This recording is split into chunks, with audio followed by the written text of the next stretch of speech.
quotidien de Yann Barthès mardi, le JT de France de mercredi, RTL jeudi matin et interview dans Le Monde jeudi après-midi. C'est bien ça, Gabriel Zucman. Et de partout, il mène en ce moment une campagne médiatique tambour battant pour défendre sa taxe sur les hauts patrimoines. Et le problème, c'est que Zucman, comme son maître à penser et directeur de thèse Thomas Piketty, tous les deux brillants économistes, certes, mais sont sortis de la science pour faire de la politique. Et le problème, c'est qu'ils le font sous couvert de science. Il y a tromperie sur la marchandise. Ils éludent, tordent, manipulent certains chiffres dans un seul et unique but, très politique, la chasse aux riches. Tout ça sous le vernis de l'expert qui sait de quoi il parle, en jetant beaucoup de chiffres, mais aussi de contre-vérités à la figure des gens. Ce n'est plus de la science, Laure, c'est du marxisme de sous-préfecture, comme le dirait Nicolas Bavrez. Alors, il faut des exemples pour étayer votre propos. Par exemple, quand Gabriel Zucman explique hier dans Le Monde que les milliardaires payent 2 fois moins d'impôts que la moyenne des Français, non seulement il ment, mais il fait du populisme fiscal. Il nourrit la colère du pays et le sentiment d'injustice, alors que l'on vit dans le pays le plus redistributeur au monde. Quand vous dites il ment, qu'est-ce que ça veut dire ? Il répète à l'envi que les milliardaires payent 26% d'impôts quand les Français paieraient en moyenne 52%. Un résultat biaisé parce que, côté moyenne des Français, ils comptabilisent les cotisations sociales comme de l'impôt dans les 52% pour gonfler ce chiffre. Quand, côté des plus riches, il prend en compte les résultats non distribués des entreprises pour baisser artificiellement le taux de prélèvement obligatoire. Je vous donne un autre exemple. Quand Gabriel Zucman explique que les 500 premières fortunes de France pesaient l'équivalent de 6% du PIB en 1996 et qu'aujourd'hui c'est 42%. Mais en réalité, il mélange des choux et des carottes.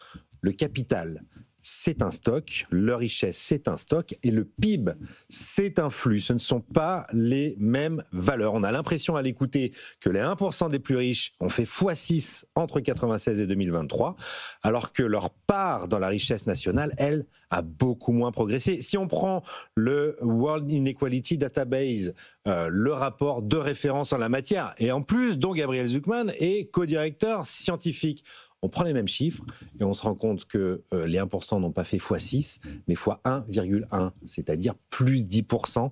En réalité, c'est donc beaucoup moins. Vous voyez, ça prouve que ce n'est plus la recherche, mais c'est bien un combat idéologique dans lequel tous les mensonges sont permis. Un combat idéologique avec beaucoup de symboles. Alors, le truc quand même, c'est qu'il est soutenu par des économistes de renommée internationale, par exemple Olivier Blanchard du FMI. Oui, c'est vrai. Et c'est vrai que la question des inégalités peut être posée au niveau international. Il y a certainement des choses à faire. Mais là encore, c'est souvent, en tout cas en ce qui concerne la France, très politique. Et d'autres économistes s'attellent aussi à déconstruire le raisonnement de Gabriel Zucman.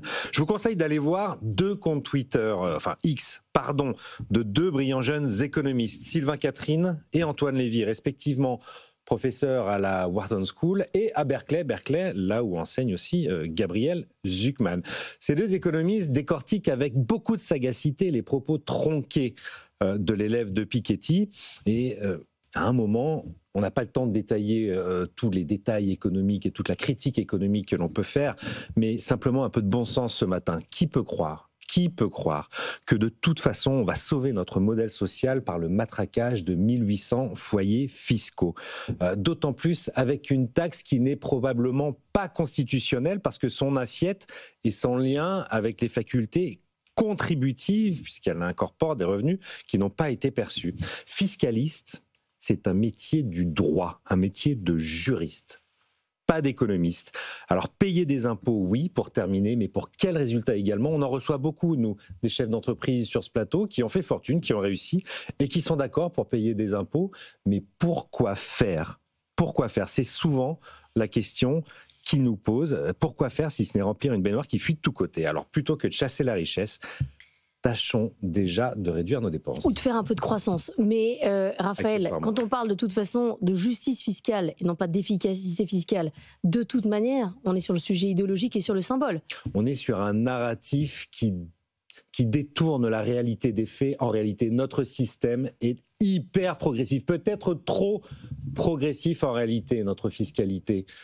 Et ça tue au final la création de richesse, vous venez de dire, Laure, et c'est peut-être ça la chose la plus importante. Il y a des symboles qui sont utiles. C'est-à-dire que peut-être qu'avec ça, vous pouvez baisser les dépenses de l'autre côté. C'est donc un sujet politique, je pose la question. Mais absolument pas rationnel. Les riches moins riches n'a jamais rendu les pauvres moins pauvres. Non, c'est pas ça que je vous dis, c'est qu'on peut peut-être faire passer d'autres choses.